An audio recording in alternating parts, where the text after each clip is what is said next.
সূরা আল ফাতিহা। আউযু বিল্লাহি মিনাশ শাইতানির রাজীম। বিসমিল্লাহির রহমানির রহিম। দয়াময় পরম দয়ালু আল্লাহর নামে। আলহামদুলিল্লাহি রাব্বিল আলামিন। সকল প্রশংসা জগৎ সমূহের প্রতিপালক আল্লাহরই।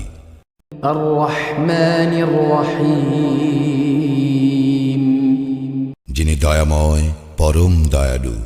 মালিকি ইয়াউমিদ্দিন। কর্মফল দিবসের মালিক। ইয়্যাকা না'বুদু ওয়া ইয়্যাকা নাস্তাঈন। আমরা শুধু তোমারই ইবাদত করি, শুধু তোমারই সাহায্য প্রার্থনা করি। ইহদিনাস সিরাতাল মুস্তাকিম সিরাতাল্লাযীনা আন'আমতা আলাইহিম। আমাদেরকে সরল পথ প্রদর্শন করো, তাহাদের পথ যাহাদেরকে তুমি অনুগ্রহ দান করিয়াছ। গায়রিল মাগদুবি আলাইহিম ওয়ালাদ-দাল্লিন। তাহাদের পথ নহে যাহারা ক্রোধ নিপতিত ও পথভ্রষ্ট।